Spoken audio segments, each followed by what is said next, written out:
I would like to introduce him because he's going to say something that I think you'll find very, very interesting. Thank you. Okay, Chris. Good morning, everybody. Thank you for being here. I am proud to be here to endorse Donald Trump for President of the United States. The best person to beat Hillary Clinton in November on that stage last night is undoubtedly Donald Trump. New Jersey Governor Christie making a surprise endorsement for Donald Trump for president. This is Risk and Reward. I'm Deirdre Bolton. Donald Trump had a rough debate last night. This victory today. Here is Christie on why he is backing Trump.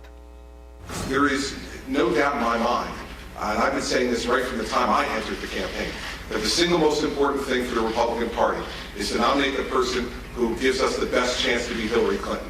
I can guarantee you that the one person that Hillary and Bill Clinton do not want to see on that stage come next September is Donald Trump. My political power panel is here. Conservative commentator Kurt Schlichter, attorney, author, liberal commentator Danielle McLaughlin. Kurt, I'm starting with you. Are you surprised that Christie endorsed Donald Trump? Wow, Deirdre, I did not see that coming. I thought Christie might have had better judgment, but I was wrong. I was so very, very wrong. Kurt, you're going to get a lot of hate mail and hate tweets from our common followers, but I know you can take it. Danielle, I need your view. Surprise, yay or nay, about that surprise endorsement?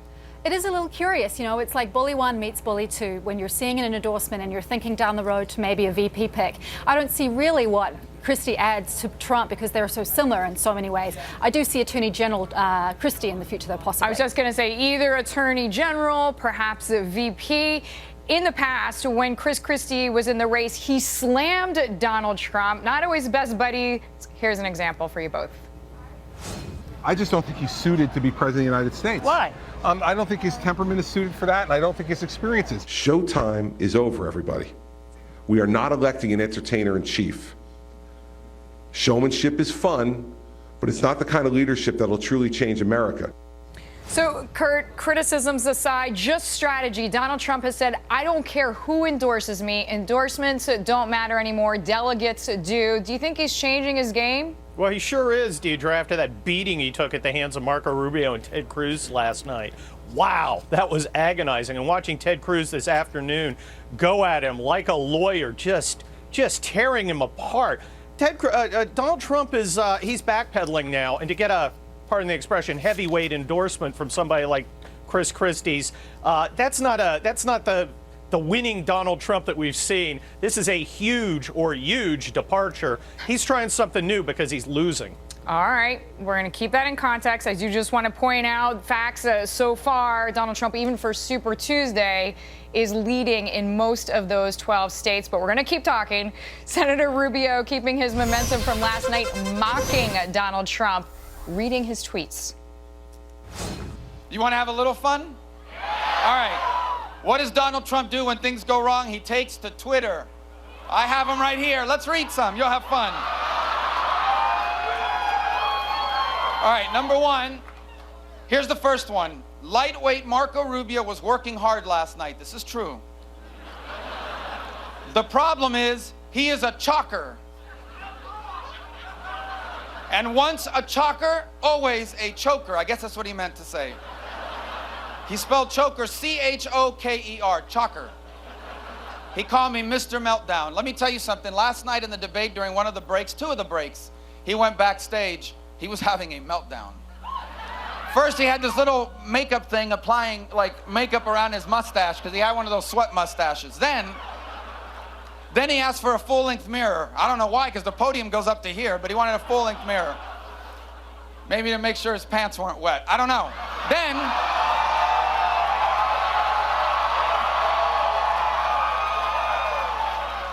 Then I see him pacing back and forth, and then he's huddled in the corner talking to somebody. He's like waving his arms up and down, and the person's trying to calm him down. So, anyway. But I'm a chalker. All right. Next tweet. Weight chalker Marco Rubio looks like a little boy on stage, not presidential material. He meant to say lightweight, but he spelled it L-E-I-G-H-T, so he got that wrong. looks like a little boy on stage. It's not that I look like a little boy. I wouldn't even be the youngest president, but he would be the oldest president ever elected. And it's like an 8-year term, so you start to worry. All right. Last one. Wow, every poll said I won the debate last night. No, this was him about himself, okay? Great honer. I think he meant to say great honor. I don't know how he got that wrong because the E and the O are nowhere near each other on the keyboard. Great honer. All right. So, here's what yeah, that's what I'm thinking. So how does this guy, not in one tweet, 3 tweets misspell words so badly? And I only reached 2 conclusions. Number 1, that's how they spell those words at the Wharton School of Business, where he went. Or number 2, just like Trump Tower, he must have hired a foreign worker to do his own tweets. Holy cow. I mean, is this the Marco Rubio, Kurt, that we have been waiting for? I've been waiting for it, Deidre. I've been waiting so long, and it's so wonderful to come out and see somebody, you know, using the only strategy that's going to work. You got to prick this pompous jerk's balloon. And that's what he's doing. He's going right at Donald Trump's strength and his weakness, his ego. Ego's what got him here. Ego's what's going to take him down. Great job, Marco Rubio. I loved it. Keep it up. Danielle, too little, too late?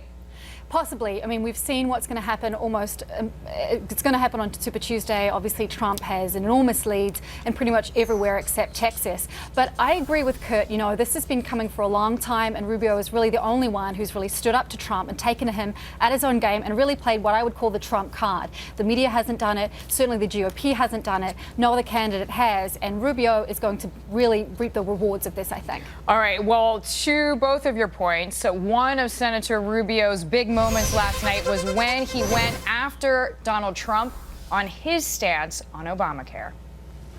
We have to get rid of the lines around the states so that there's serious competition. What is your plan? I understand the lines around the state, whatever that means. This is not a game where you draw maps and you around. Don't know what it What means. is your plan? That's the problem. What is your plan on health care? You don't have a plan. The biggest problem he's got is he really doesn't know about the lines. The biggest thing we've got, and the reason we have no competition, is because we have lines around the state. But what else is part of your plan? So your only thing is to get rid of the lines around the states. What else is part of your health care plan? What the lines around the states mean. That's your only plan. And it was almost done. No. You know what that does? I'll that give brings him time in, of mind. He can tell us his plan. Excuse me. That brings in competition. When you get rid of the lines, it brings in competition. So instead of having one insurance company taking care of New York or Texas, you'll have many. They'll compete, and it'll be a beautiful thing. Right. And so that's the only part of the plan? Just the lines, the interstate competition? No, the nice part about the plan, you'll have many different plans. You'll have competition plans. But now he's repeating himself. No, I'm not repeating. No.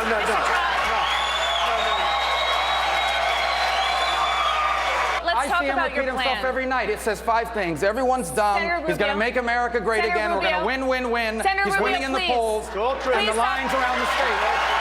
All right, Senator Rubio on a roll there. Followed his tone this morning by calling Donald Trump a con artist. This is unreal. I mean, again, this guy is a con artist. I mean, he's always making things up, and no one holds him accountable for it. And here's a guy who's being sued for fraud, for defrauding people. Here's a guy who had to pay a judgment for hiring Polish workers illegally to build Trump Towers. He'll have to release his taxes, and Hillary Clinton will take him apart. All right, so Kurt, did Rubio finally catch Trump on the Obamacare question? The idea being, you know, erasing all the state lines. Most voters will at some point want more details than that. Well, yeah, just a few more, Deidre, just a few more. I love this because the lines around the states is going to become the Al Gore lockbox of this election. A meme that everyone could get behind and everyone's going to start giggling. Again, you can't take on Trump on policy because he doesn't have any, he doesn't know any, he doesn't care about any. You've got to take him on his ego. That's what Marco Rubio's doing, in a lesser extent Ted Cruz. And that's the only way we're going to take this charlatan down. Okay, just for fairness, I'm going to take devil's advocate position here. Donald Trump certainly had a rough night last night, but if you look, Kurt, and I referenced this earlier, I mean, he is leading in 9 of the 11 states that are voting on Super Tuesday. A big amount. Danielle mentioned it as well. And he did fend off attacks from the other candidates on stage last night. Here's a quick clip. I'm relaxed. You're sent the him a basket book. case. Well, this guy's a choke artist, and this guy's a liar. Can somebody attack me, please? Okay, here, Wolf.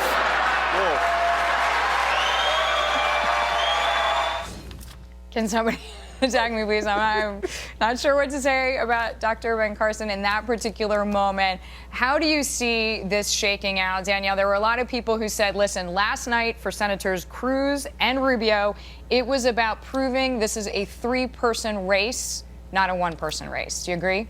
I do agree. You know, there's a little bit of back and forth about Kasich, certainly, whether he stays in and can win Ohio and whether that could ultimately stop Donald Trump getting to the number of delegates that he does. But certainly we knew and we expected, and it happened. Cruz and Rubio were 2-on-1. They went against Trump and they tried to blow holes in his lack of policies. You know, I've been watching this for a very long time. I didn't think that we would see Trump hooded sweatshirts. I didn't think he'd last that long because he doesn't have policies, but he's clearly resonating with voters. And I think what Rubio and Cruz are trying to do is paint him as basically a closeted Democrat and show people that he is all bluster and that he doesn't really have solutions that people really need, and he certainly doesn't have detailed policies to support those the things that people I like need. what you said about the closet Democrat, especially some of the comments on Obamacare. Kurt Schlichter, Danielle McLaughlin, thank you both. Glad to have you both with me. Thanks for having us. The Reverend Al